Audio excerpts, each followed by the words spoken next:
A poor girl gave cake to a homeless man. The next day, he returned with a secret that left her completely shocked. Before we begin this story, tell me where you're watching from and rate this story from 0 to 10 in the comments. Enjoy. The story doesn't begin with the smell of coffee, but with the sterile, clinical sound of a telephone. Amelia is in the back of the coffee shop, hidden in the small stockroom, pressing her cell phone to her ears so hard her knuckles are white. On the other end of the line, Dr. Evans' voice is professional but devoid of warmth, a herald of bad news delivered in a perfectly neutral tone. The progression is faster than we anticipated, Amelia. The current medications are only managing the symptoms, not fighting the root cause.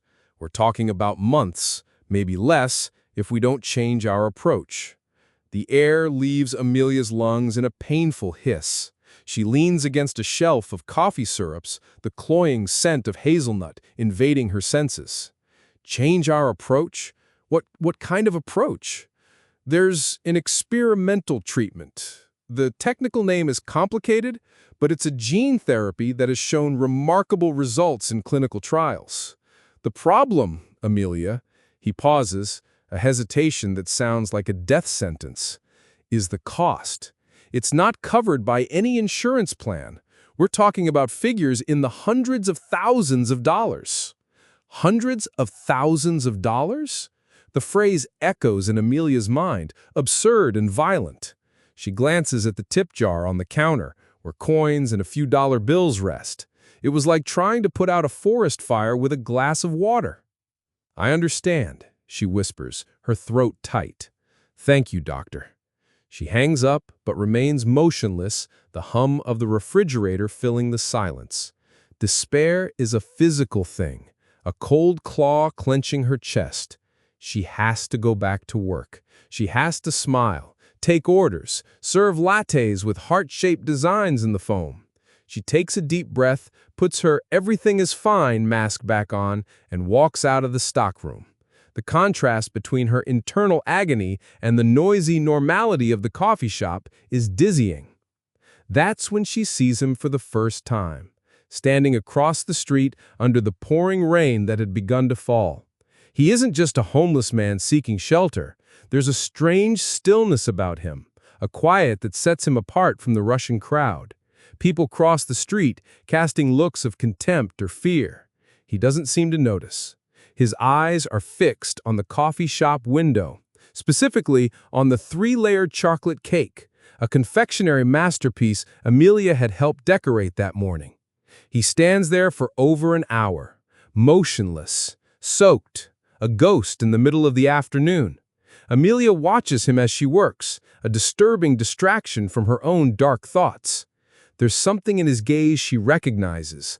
Hunger, yes, but also a deep, overwhelming loneliness. It's a mirror of how she feels inside, even surrounded by people. The shift ends. Night falls on the city, and the rain intensifies. Amelia, exhausted, prepares to leave. She grabs the tip jar, $18.42, a drop in the ocean of her debt. She looks at the chocolate cake. A slice costs nearly $10. It would be crazy, but then she looks outside and sees the man is still there. An impulse, a need to do something, anything that isn't about her own pain, takes over. She cuts the largest slice of cake, puts it in a to-go container, and pours a large, hot coffee. Her manager scolds her for wasting merchandise, but Amelia ignores him. Outside, the cold wind hits her. She approaches the man, her heart in her throat.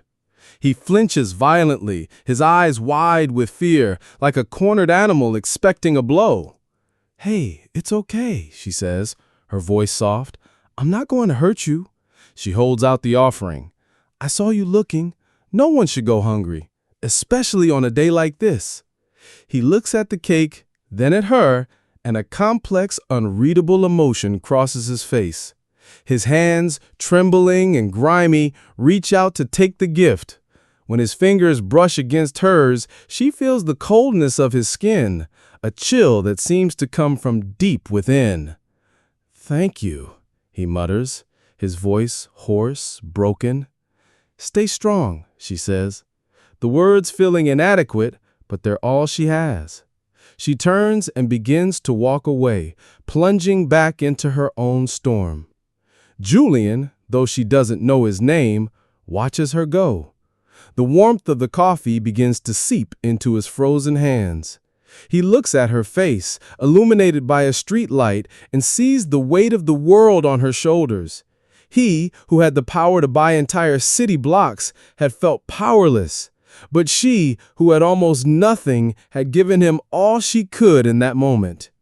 He opens the container. The rich smell of chocolate hits him, a scent from a forgotten time. And as the rain washes the grime from his face, a single tear traces a clean path down his cheek. He promised nothing, said nothing of who he was. But in that moment, a silent vow was sealed in his heart. He would repay the gesture. And the way he would do it would shake the very foundations of Amelia's life and everyone around her. The next day dawns with a palpable tension in the air. The doctor's call has left Amelia in a constant state of anxiety. Every smile for a customer is a Herculean effort. To make matters worse, her manager, still annoyed about the cake incident, watches her with hawk-like eyes, looking for any mistake. It's into this scene that Mr. Henderson walks, a man whose arrogance fills the room before he even speaks. He is a regular, known for his abusive behavior and for never tipping. Today, he seems particularly inclined to cruelty. After placing a complicated order in a condescending tone, he analyzes the bill with a theatrical gaze. "Excuse me, miss," he calls out, his voice loud enough for everyone to hear. "There's a mistake here. You've charged me for an extra shot of espresso that I did not order." Amelia looks at the ticket. "I'm sorry, sir, but I have it right here on the order you placed. Those were your words." Henderson's face contorts into a mask of outraged fury. "Are you calling me a liar?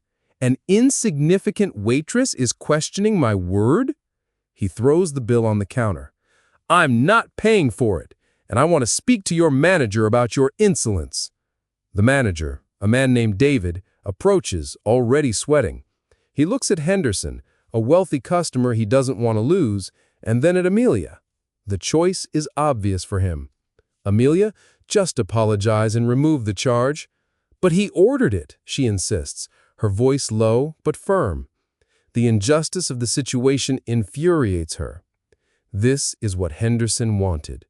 Unbelievable. She refuses to admit her mistake. He takes out his wallet, gets the exact amount for the coffee without the extra shot, and throws the coins onto the rain-slicked floor. "Here, pick it up. That's what you're good for, isn't it? Crawling around and picking up the scraps."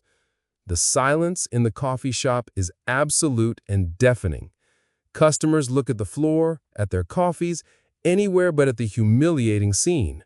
Amelia stands paralyzed, her face burning. The coins shine on the floor like tiny monuments to her powerlessness. In that instant, the bell on the door chimes, a delicate, almost imperceptible sound. A man enters, shaking the rain from a cashmere overcoat that likely costs more than Amelia's rent for a year. His handmade Italian leather shoes make no sound on the floor. He moves with a lethal grace, and when he stops, all eyes turn to him. Amelia recognizes him, and her brain short-circuits. It's the man from the night before, but the transformation is so total, so radical, that it feels like a hallucination.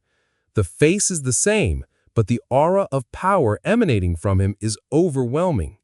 He takes in the scene, Henderson with a sneer, the cowering manager, and Amelia, motionless, with silent tears threatening to fall. His eyes, cold as steel, land on Henderson.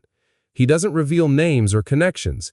He simply walks over, picks up the corporate credit card Henderson left on the counter, and reads it in a low voice, almost to himself.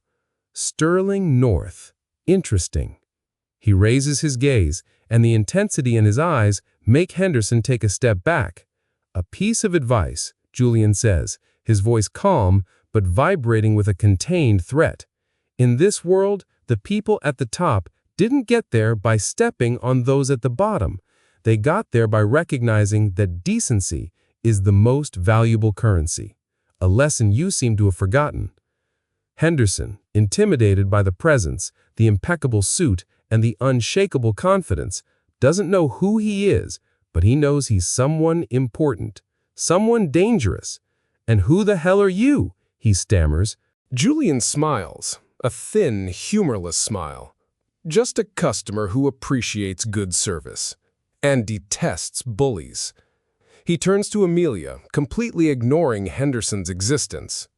"Are you okay?" The question, asked with such genuine kindness, breaks the tension. Amelia can only nod, speechless.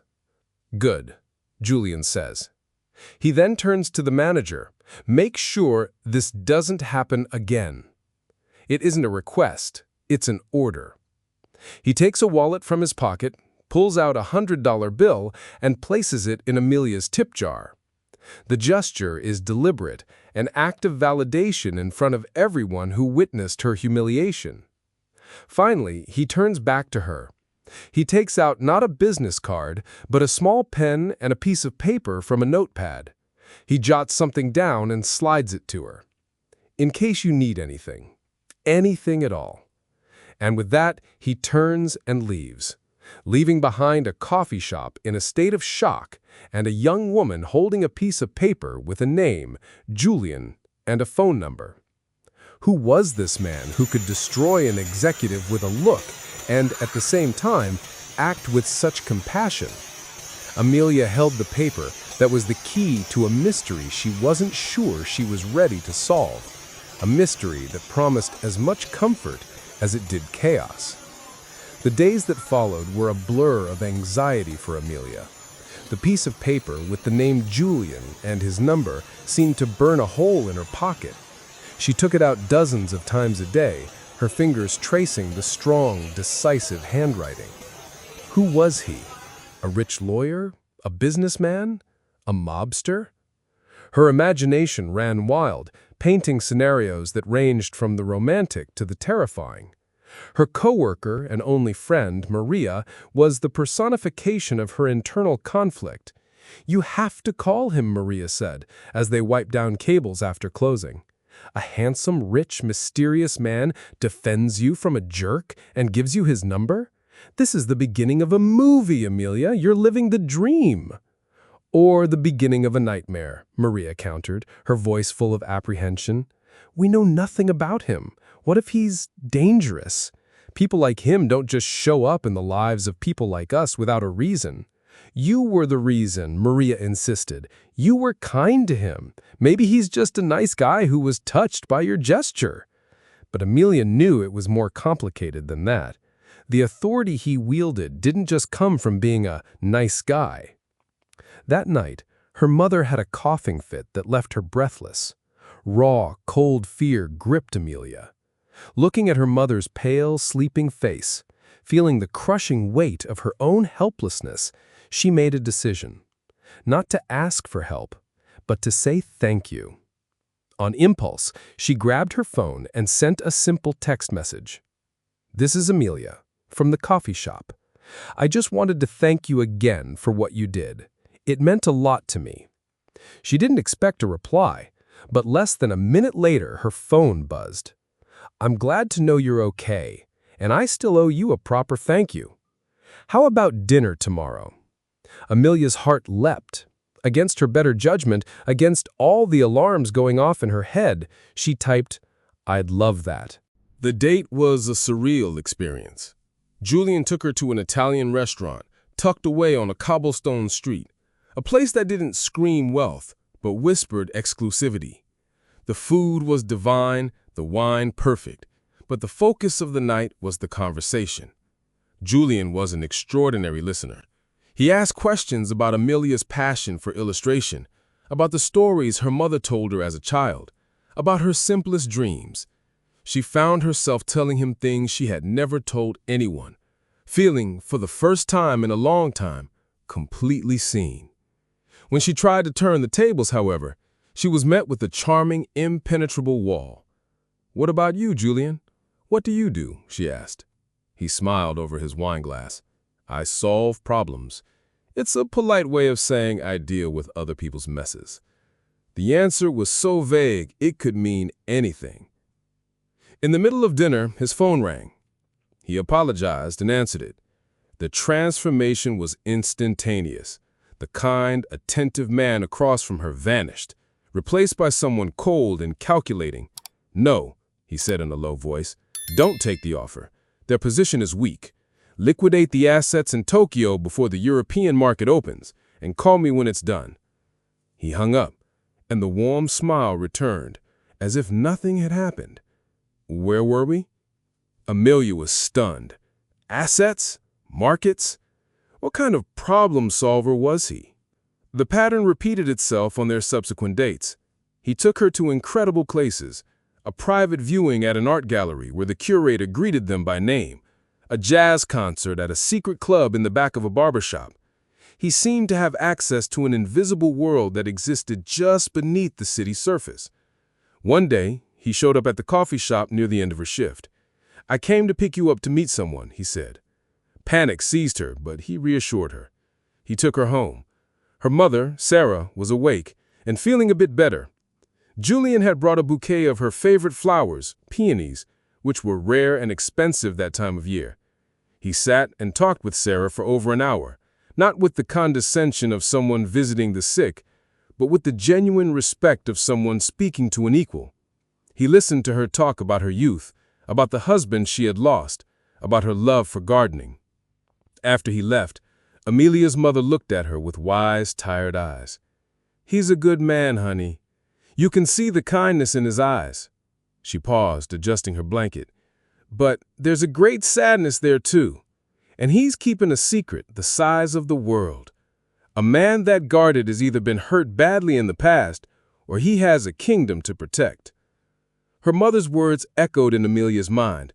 The following week, she found out the pharmacy had received an anonymous payment that covered her mother's medications for the next 3 months. She knew it was him. That night, when she saw him, she confronted him.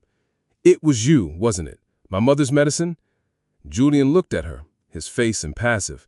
"I don't know what you're talking about. Maybe you have a guardian angel." "I don't believe in angels," she said, frustration in her voice.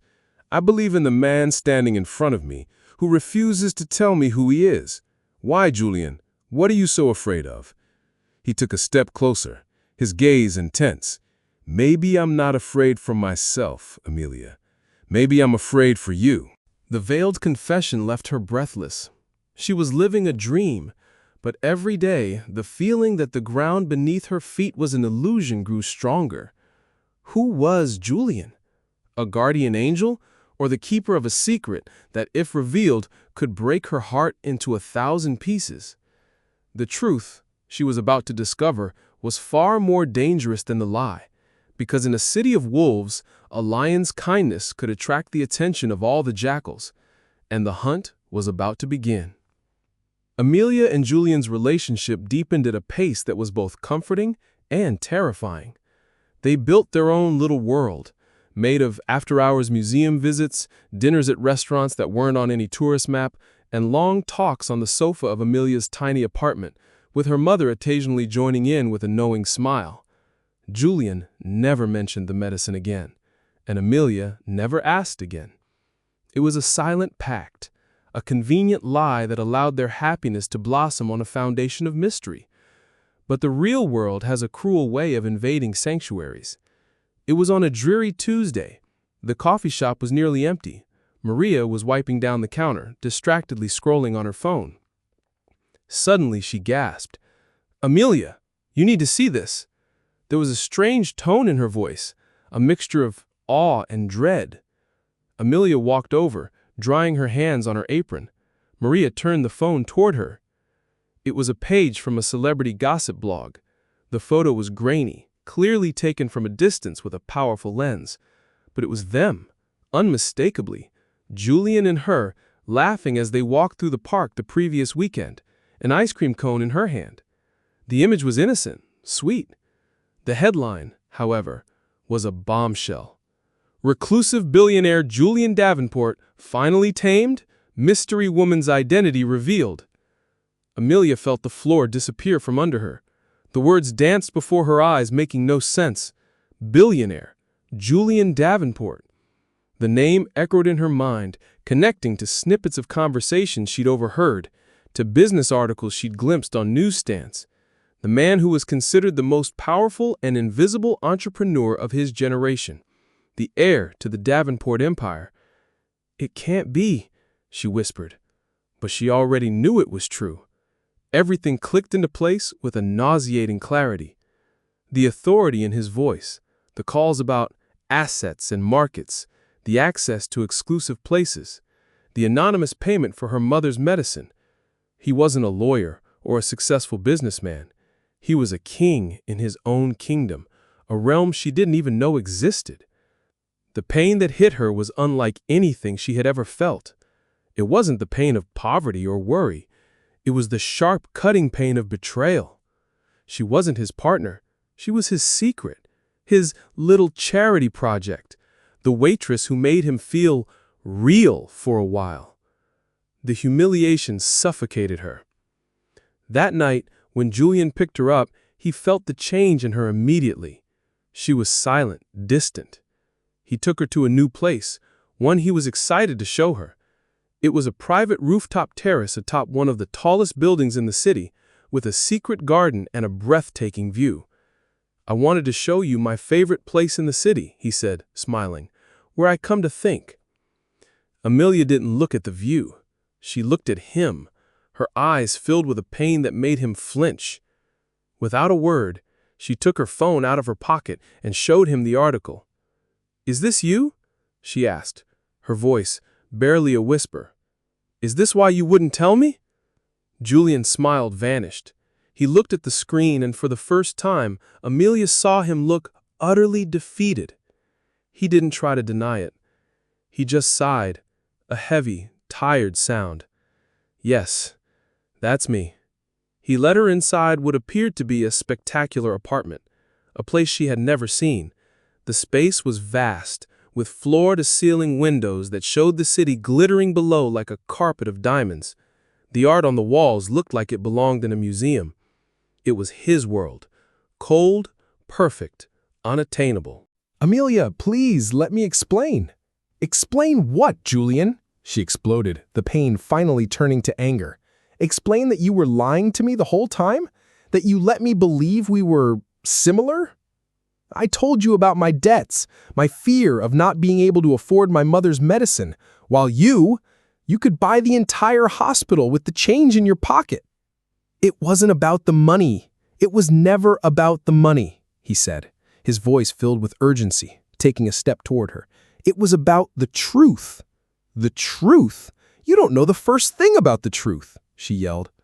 "Yes, I do," he shot back, anguish plain on his face. "I know what the truth looks like when it's bought and sold." He led her to one of the windows. "Look down there, Amelia. That world, it's toxic. Before I met you, I was drowning in it. 5 years ago, I was engaged to a woman I thought I loved, someone from my own circle. I found out, in the worst way possible, that she was selling my company's confidential information to a competitor. She didn't love me. She loved what I could give her. The power, the name." He turned to her, his eyes vulnerable. "That scandal nearly destroyed me. It closed me off from the world. I became the reclusive billionaire because I couldn't trust anyone anymore. Everyone who got close to me wanted something. So yes, I went to the streets. It wasn't a game. It was an act of desperation. I wanted to find one person, just one, who was genuinely good, who would do something for someone without wanting anything in return." He took her hands. "And then I found you, in the rain. You didn't just give me a piece of cake, Amelia. You gave me hope. I didn't tell you who I was because I was terrified. Terrified that the name Davenport would poison the one real thing I had found in years. I was afraid that the moment you knew, you would either run away or change, just like everyone else." His words hit her, disarming her anger and leaving her with a painful confusion. She saw the truth in his eyes, the pain of his loneliness, but the revelation was still a chasm between them. So what happens now, Julian? I don't belong in this world. I don't know how to be the woman who stands on a terrace like this. I'm the woman who serves coffee to people like you. She pulled away, her heart breaking for the lie, but also for his sad truth. She walked toward the door, leaving him alone in his glass palace in the sky. Every step away from him felt like it was tearing something inside her. As Amelia cried on her way home, the same news that had shattered her world was opening a door for someone else's. In a lavish office on the other side of town, decorated in cold shades of gray and steel, Robert Sterling was looking at the same photo on the tablet on his mahogany desk. His daughter Victoria entered, the sound of her stilettos clicking on the marble floor. "I told you his reclusiveness was a problem. Now he's getting distracted by this." He turned the tablet to her. Victoria looked at the photo of Amelia, an ordinary girl, smiling naively. A contemptuous smile touched her perfectly painted lips. "Distractions can be removed," she said. Her voice as smooth as silk, but as sharp as glass.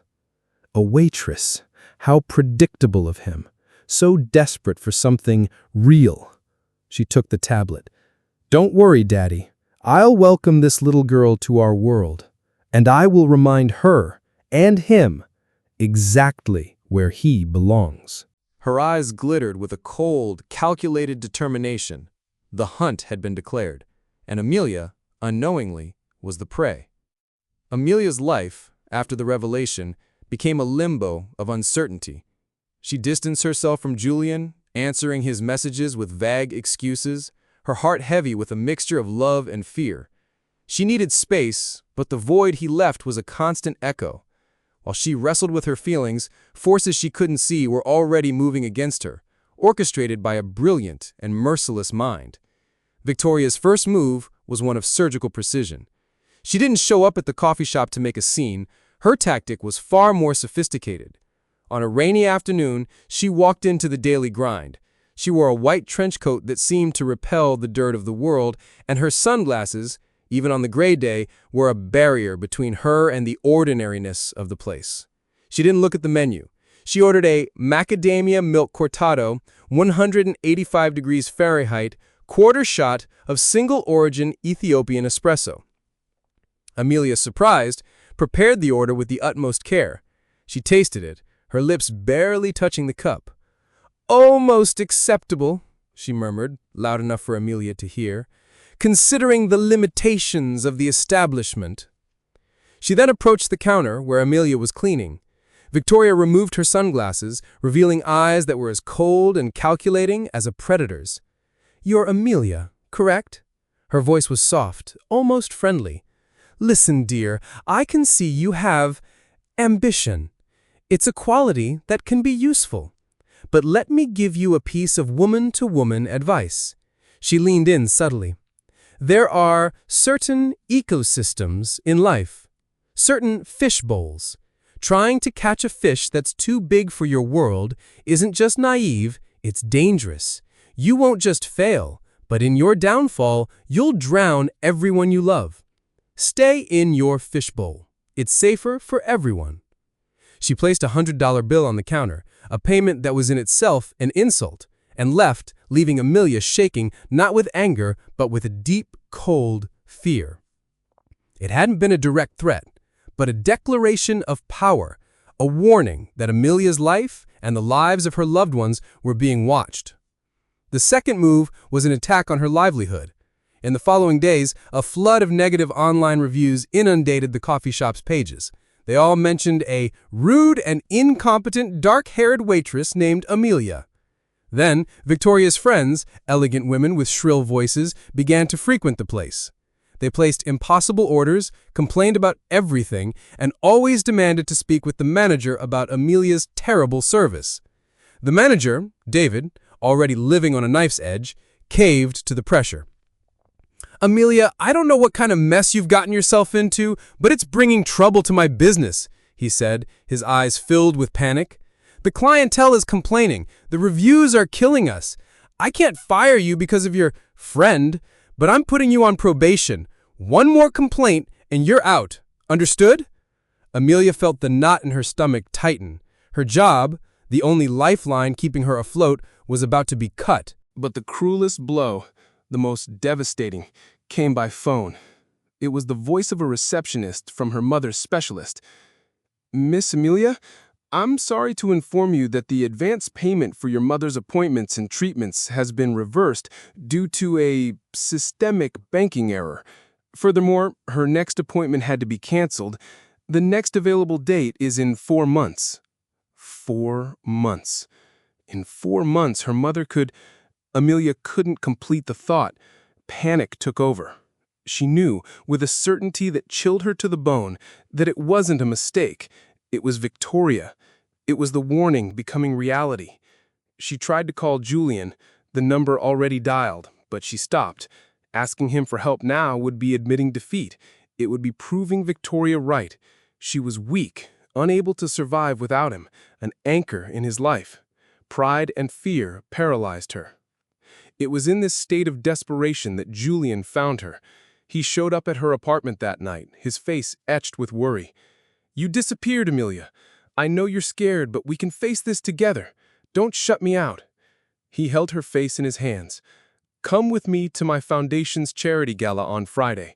Not as my secret guest, as my date. Let the world see who you are, the incredible woman I fell in love with." The sincerity in his eyes was a balm to her wounded soul. Maybe he was right. Maybe hiding was the worst thing she could do. With a spark of hope, she agreed. The gala was another universe. Men in tuxedos and women in couture gowns floated through the ballroom, their jewels glittering like constellations. Julian had gifted her a simple and elegant navy blue dress that made her feel like a princess. For a moment, standing beside him, she felt invincible. But Victoria was there, gliding through the crowd like a serpent in a garden. She waited for the moment Julian was pulled away to greet a guest, leaving Amelia alone near a champagne fountain. Holding a glass of red wine, Victoria approached. "Cinderella decided to come to the ball after all," she hissed. And then, with a movement that looked like an accidental stumble, she spilled the entire contents of the glass on Amelia's dress. "Oh my goodness, what a disaster! I'm such a clumsy mess," Victoria exclaimed, her voice loud, drawing everyone's attention.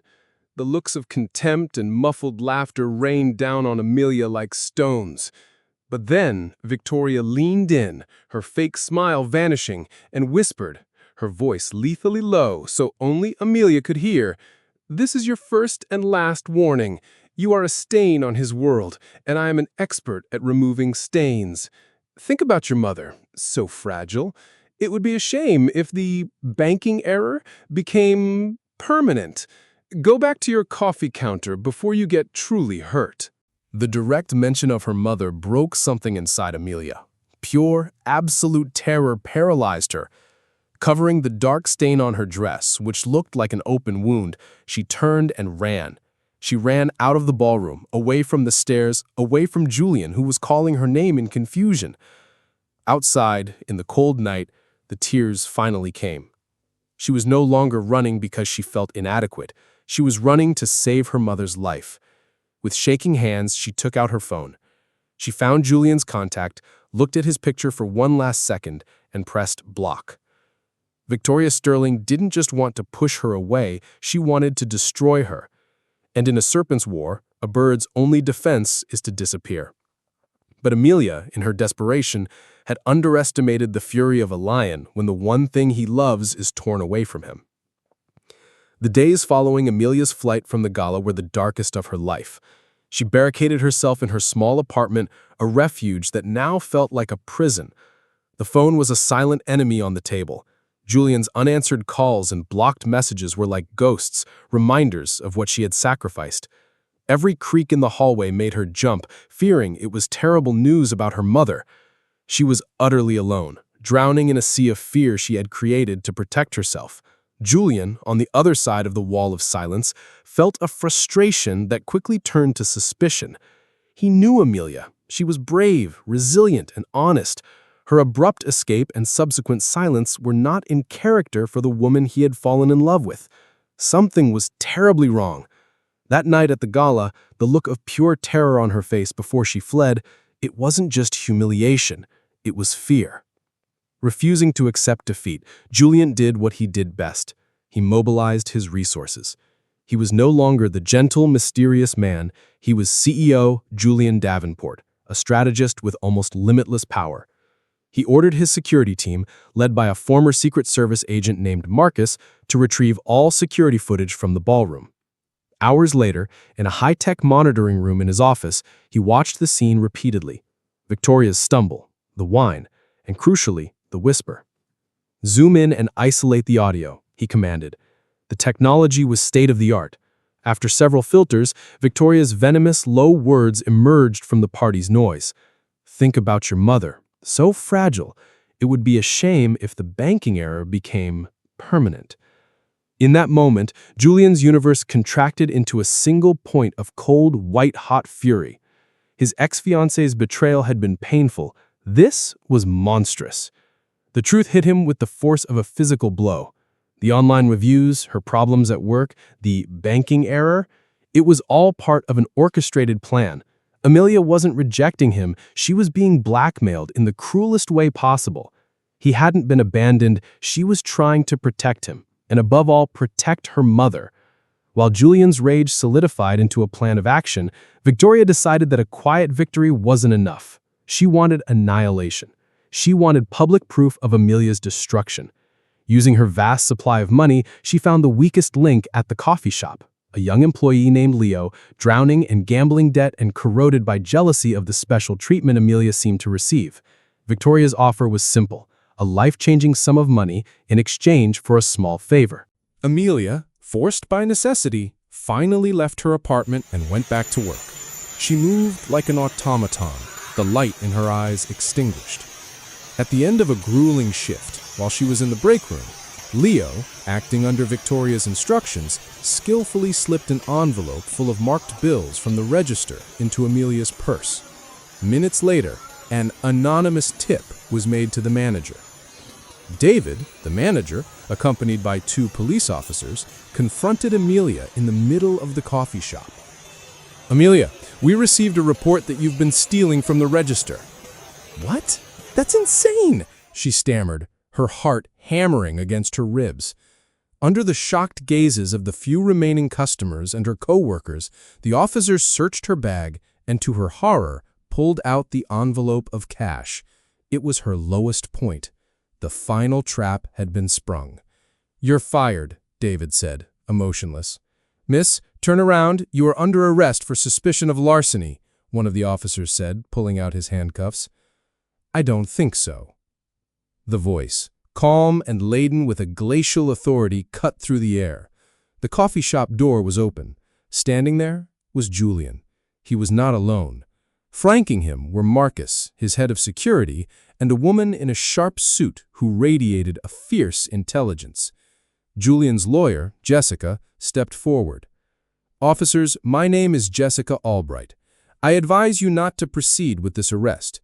You are acting on false information and may find yourselves on the wrong end of a very serious lawsuit for unlawful detention."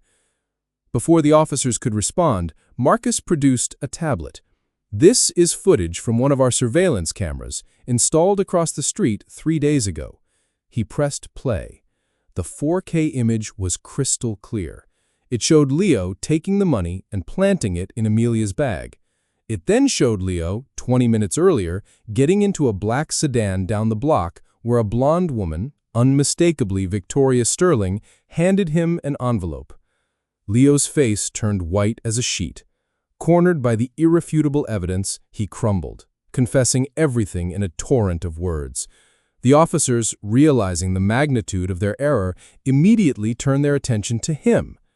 Amidst the chaos, Julian ignored everyone. He walked directly to Amelia, who was standing, pale and shaking, in the wreckage of her life. He gently took her cold hands. "They wanted to break you," he said, his voice low but carrying through the silent cafe. "Let me be perfectly clear. She doesn't belong in my world. My world wasn't good enough for her. He turned back to Amelia, his eyes burning with a fierce, loving intensity. I love you, Amelia. I love your strength, I love your kindness, I love your courage, and I swear I will never let anyone hurt you again. Never again. Then he turned to the manager, David, who was stammering an apology. Consider this your eviction notice, Julian said coldly. I bought this building this morning. Your services are no longer required. He looked at Amelia. If you want it, the daily grind is yours. If not, we'll shut it down and you'll never have to set foot in here again. He had saved her from ruin, proving his love was a fortress. But the serpent, Victoria, still had her venom, and her father, Robert Sterling, controlled part of the empire Julian needed to survive. To build a future with Amelia, Julian would have to do more than protect her. He would have to go to war with his own class, risking everything he had ever known. Julian's war was not fought on a battlefield, but in a cold, silent boardroom on the top floor of the Davenport Tower. The air was thin, the view of the city panoramic. Robert Sterling sat at the head of the long mahogany table, his expression a mask of controlled fury. Beside him, Victoria seemed untouchable, her arrogance serving as armor. They believed they were there to negotiate the terms of a truce. They were wrong. Julian entered the room, not with the anger of a betrayed man, but with the lethal calm of an executioner. He was not accompanied by lawyers, but by Marcus, who placed a single, slim dossier on the table before him. Robert, Victoria, thank you for coming, Julian began, his voice devoid of any emotion. Let's be brief. Our partnership, as you know it, is over. Robert laughed, a dry, humorless sound. Don't be ridiculous, Julian. Our companies have been intertwined for decades. You need me. A little scandal with a waitress won't change that. Julian opened the dossier. This isn't about Amelia, he said calmly, though every fiber of his being was acting for her. This is about you. He slid a series of documents across the table. Wire fraud, insider trading, embezzling from your employees' pension funds to cover personal losses. Your attempt to sabotage the life of an innocent civilian wasn't an isolated act of cruelty. It was the standard operating procedure of a man who believes he's above the law.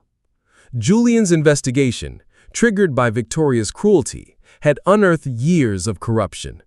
The attempt to destroy Amelia was the mistake that exposed Robert's entire rotten house of cards. The color drained from Robert's face as he looked at the irrefutable proof of his crimes. Victoria stood up abruptly. How dare you? My father built this city with you. Your father built an empire on the backs of people he deceived. And you, Victoria? You are his most perfect product, willing to destroy the lives of an innocent woman and her sick mother for the sake of your pride? You're not a strategist. You're a sociopath. He leaned back in his chair. So, here are your options. Option A, you dissolve the partnership. You sign non-disclosure agreements and transfer your shares to a compensation fund for the employees you stole from. You disappear. You go live out the rest of your lives in quiet, forgotten retirement on whatever you've hidden in overseas accounts. The contents of this dossier remain private. He paused, the silence in the room heavy. Option B, I make one phone call. This dossier goes to the Attorney General and to the front page of every financial paper in the world. Your empire turns to dust, and you both will likely spend the rest of your lives in a prison cell. Victoria looked to her father, expecting him to fight, to explode. But Robert was, above all else, a survivor. He saw the checkmate. With a trembling hand, he nodded, Option A. The defeat was silent, humiliating, and absolute. There were no shouts only the signing of papers that dismantled an empire. As they left the room, Victoria shot one last look of pure hatred at Julian. He ignored her, as if she had already ceased to exist. The final scene of their story doesn't take place in a glass tower, but in a cozy house with a lush garden out back, the house Julian bought for Amelia and her mother. Sarah, Amelia's mother, sits in a rocking chair on the porch, looking years younger, her health visibly restored by top-tier treatment and peace of mind. Amelia decided not to keep the coffee shop. The memories were too painful.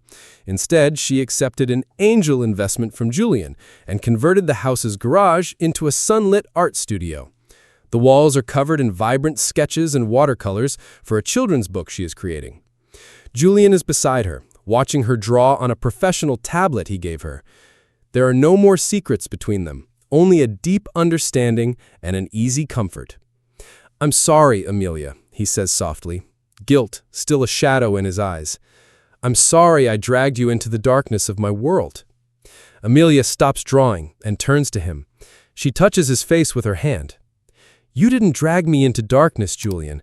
You walked into my darkness and switched on a light." She smiles, a genuine, radiant smile.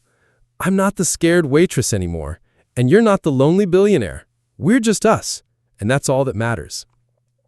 He leans in and kisses her, a kiss not of feverish passion, but of promise, partnership, and a shared future. Outside in the garden, her mother watches them and smiles. They had faced the monsters and won, not with power or money, but with the unshakable strength of kindness, courage, and a love that proved to be the greatest wealth of all.